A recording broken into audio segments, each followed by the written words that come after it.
तो जाति जनगणना का मुद्दा विपक्ष के लिए सबसे बड़ा चुनावी मुद्दा रहा है। खासकर 2024 के लोकसभा चुनाव के दौरान उसके नतीजों के बाद विपक्ष और खास करके राहुल गांधी की ओर से जाति जनगणना का मुद्दा सबसे बड़ा मुद्दा बनाया गया था, क्योंकि एक तो संविधान और सामाजिक न्याय के नारे के साथ लड़े गए चुनाव में बीजेपी अपने टारगेट से काफी पीछे रह गई थी।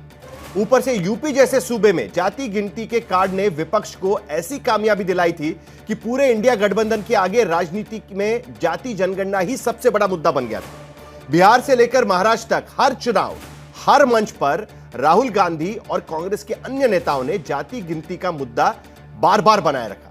राहुल गांधी ने तो पिछले साल सदन में ही कहा था कि जाति जनगणना करानी ही चाहिए और वो करा कर रहेंगे।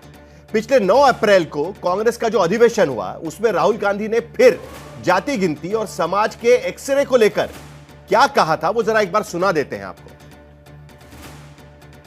बीजेपी कुछ भी कर ले, आरएसएस कुछ भी कर ले,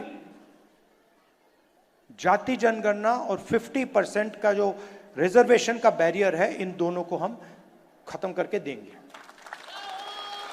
नेशनल लेवल पे। मैं आपको कह रहा हूं, मैंने लोकसभा में कहा है, मैंने वायदा किया है, वहां पे इस कॉन्स्टिट्यूशन पे वायदा किया है कि जाति जनगणना को हम इसी लोकसभा में पास करके दिखाएंगे।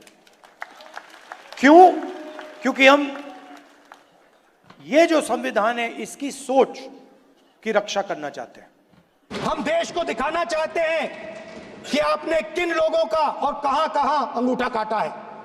हम दलितों को, आदिवासियों को, पिछड़ों को, किसानों को, मजदूरों को दिखाना चाहते हैं कि आपने किस किस का अंगूठा काटा है। इसलिए जो मैंने वायदा किया था, इसी हाउस में यहां हम कास्ट सेंसस लागू करेंगे। 50% रिजर्वेशन, उस दीवार को हम यहां तोड़ेंगे।